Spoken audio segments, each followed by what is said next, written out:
I'm not strictly a portrait photographer. I don't consider myself strictly a portrait photographer. I came from a photojournalism background in photography. It's very much the fly on the wall documentary style of reportage photography. But as I started to do more and more of my work in environmental issues, I found that portraits were actually a really great way to communicate the issues that I was interested in, because I'm interested in these large environmental issues. But what I found the most powerful way to communicate those issues is actually telling the story through the people that are affected by those issues. So for environmental stories, I found myself gravitating towards making portraits of people in the locations where I was photographing. So, for example, this portrait that you see on screen at the moment, this was a portrait of a lady who lives on the Tibetan Plateau. And I was doing a story about how climate change was affecting people in that region and how life was changing, how the Tibetan nomads were being moved off the grasslands into new towns, and how their lives were changing from this very traditional culture to a very modern culture. So I made this whole portrait series of these nomads in Tibet.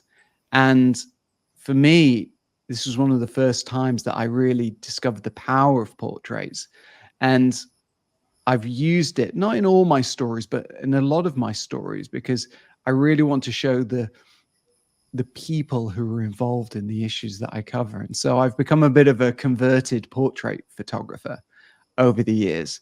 And really, I just wanted to share with you all, my approach to portraits, how I take portraits, how I talk to people, how I make the pictures, and what I'm looking for when I'm trying to make an interesting portrait. But I suppose the first thing I want to define with you all, and I was chatting with Anne a little bit about this, is that portraiture is a very different dynamic compared to if you're taking photos like a photojournalist, like a fly on the wall documentary approach. Because a portrait is more of a collaboration with your subject. So I define a portrait as when you are actually communicating with your subject so they know that you're taking their picture. It's not like an image that you grab on the street doing street photography. We talked about street photography in one of our last webinars, and that very different approach.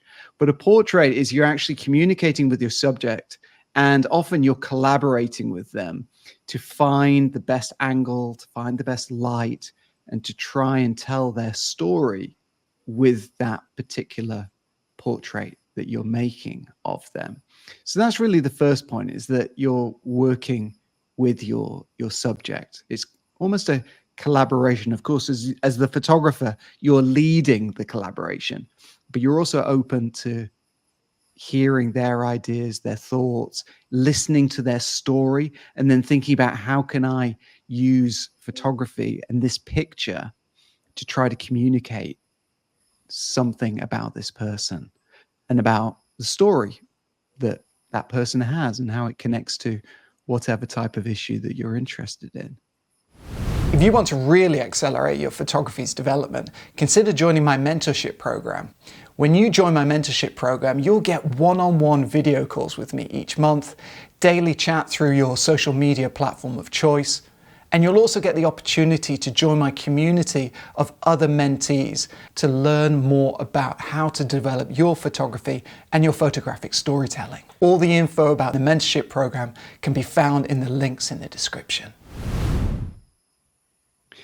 So let's have a look at 4 things that I think are what make a really good portrait. And these aren't presented in any particular order, but I think that 4 of these are equally important. So first of all is lighting.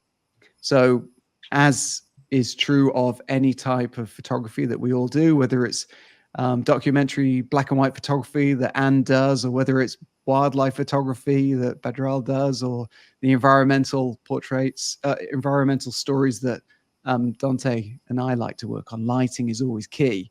And with portraits, you're actually a little bit lucky because normally you have a bit more time in a location with a subject to think about the lighting and how you use light to best show the person that you're photographing. In this portrait that you see on screen at the moment of this man in Beijing with his pet snake, this was from a series that I did about exotic pets in China. There's been this rise as the middle class has grown of people getting all these weird and wonderful pets, but a lot of it's connected to the exotic pet trade and the wildlife trade. So some of it's legal, some of it's illegal, and it's kind of connected to conservation issues. So this is kind of the way that I like to blend portraiture and my interest in environmental issues. So for this series, I was photographing people mostly indoors, either in people's homes or in their offices or shops where they were selling these pets. And so lighting was really key. And for this particular project, I was actually using flashes. So my main approach was to use just like one off-camera flash. So on my camera, I had a little hot shoe on top, and that had a radio connection to a flash. And then I positioned the flash off to the side. So for this portrait, there'd just be one flash off to the left, like just past the snake's head. And I'd be making that picture with one flash, very soft flash. It was actually shooting through a white umbrella to soften the light, just giving him that nice little soft light on the left side of his face there next to the snake. It's almost imperceptible. But when I'm working indoors, I sometimes like to use a little flash just to give me a little bit of extra light, because as I'm sure you found, and Anne, we were just talking about the challenges of taking pictures indoors. Sometimes lighting can be a challenge. So sometimes I like to use a little flash for my portraits. Just when the light isn't good enough, you always have that little bit of option, and it gives you a little bit of control over the lighting as well. And we can talk a little bit more about using a flash later. So that's one of the approaches that I like to use. So obviously lighting is key. Number two, composition. Again, another fundamental aspect of a good photograph is that composition. And here you can see with this man, this picture, I'm trying to play with the composition with him on the right-hand side, with the snake curling down on the left-hand side, and he's got his arm up, and it's kind of tilted to the side a little bit. So again, I'm creating that slightly off-kilter, interesting composition, which has the ultimate aim of trying to pique the interest of the viewer to this scene and this man and what's going on.